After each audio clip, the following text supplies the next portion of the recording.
Kinumpirma ng Malacanang na si Abra Vice Governor Maria Jocelyn Bernos ay nasuspinde dahil sa kanyang mga aksyon noong kasagsagan ng COVID-19 pandemic taong 2020, noong siya ay nagsisilbing gobernador ng lalawigan. Ang suspensyon ay kinumpirma na Executive Secretary Lucas Bersamin.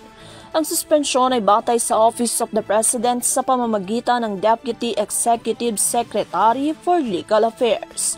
Ang kaso laban kay Bernos ay nagmula sa kanyang panahon bilang gobernador ng Abra, kung saan nahaharap siya sa mga kasong oppression, abuse of authority, conduct unbecoming a public official, at pagsuway sa mga patakaran ng pambansang pamahalaan.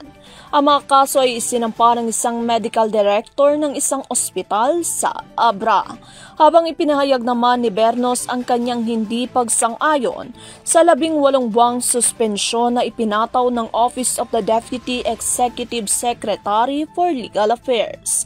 Sinabi rin niya na ang kanyang desisyon na pansamantalang isara ang Sears Hospital noong panahon ng COVID-19 ay ginawa lamang upang maprotektahan ang mga tao ng Abra mula sa COVID-19 virus, na binibigyan din nito na isang kinakailangang hakbang dahil sa kawalan ng katiyakan at kawalan ng mga bakuna noong panahong iyon.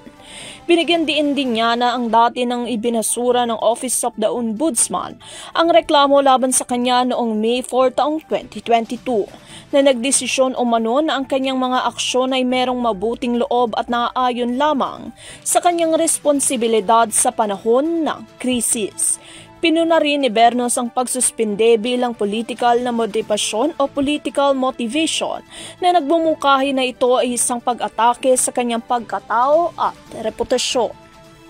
Para sa EuroTV News, Catherine Landicho, sumasaludo sa bawat Pilipino.